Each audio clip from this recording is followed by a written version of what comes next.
وای ډاکټر دا څه شی دی ستن دا اوس به ټیک ټاک شي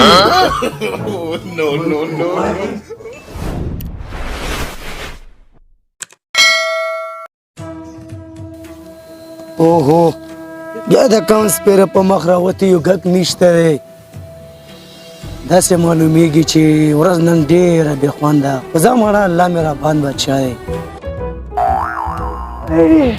وای وای درد یې راپورته څومره زوی پوته وای دغه ډاکټر راورسېده لږ زوی پوته دی لکه چې مریضان راغل ها زه به مو اوس خوښ شم زما په خیال چې مریضان راورسېدل ښه زه لږ ځان سیټ کړم زه خیره چې را بند شي او که نه زما په خیال چې راورسېدل ښه زه به مو اوس خوښ شم کم یې ډاکټره هغه یې وینې وړونکی وای درد یې راپورته که نه وای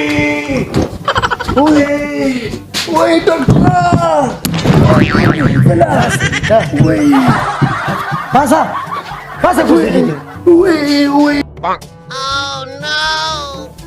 څه چل دی ډاکټر ته یې او ولې وای ډاکټر اسې مې خوږېږي وای په دغه ځای مې درد دی په دې ځای ډېر درد دی مایدالوجي مې خراب په دغه مې درد دی وای مایدالوجي دې خراب او نوی ها اوس به ټیک ټاک شي زه تاله ستن لګوم سیدا وای زر شه ډاکټر زه به تاله ښایسته ستن وای پستونو کې خوستا چې کوي وای زه به تاله اوس ستن ولګوم سیدا وای ډاکټر دا څه شی دی ستن دا اوس به ټیک ټاک شي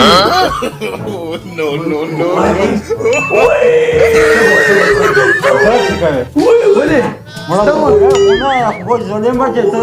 صبر وکړه چې ټیک شي ستن ورته لګوم ستن سیدا ها نو څنګه شوې ډاکټر بالکل وای ټیک ټاک شوم ودار لګویا کنه ډاکټر چې دغه ستنې لا څنګه پاته ولګېده چې مو په دغه ځای کې درد دی دا د ډاکټرې خبرې په دې باندې ته نه پوهېږي بس په دې کې ګوتې مه وه ولې وای په لاسونو کې ماته ګرم ګرم چې روغی وای دا خو بسه کنه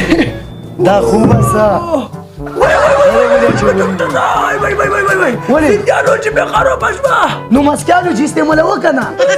مسکیالوجي وای دا که نه مسکیالوجي دا نه دی ما جروبیالوجي د مړه دا څه کیسه مسکیالوجي استعمالوه بازار کې میلاویږي 50 روپۍ دی ولې وای په خټیالوجي مې اوس درد شوی راکه د ترمیمیټر چې چکي کومه څونه تباهه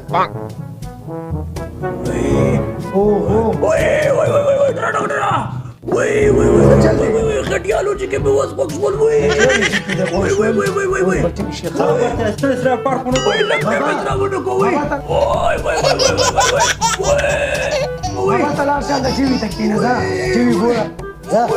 کمانډ روبم کې شروع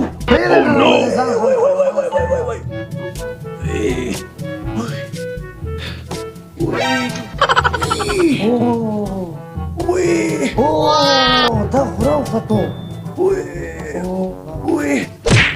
ستا خو کیسیالوجي دی و ډاکټره ولې څه چل په سر باندې مې رابوش دی وای په سر باندې دی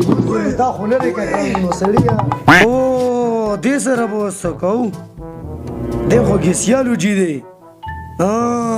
دې له به بوتل ورکوو مریضه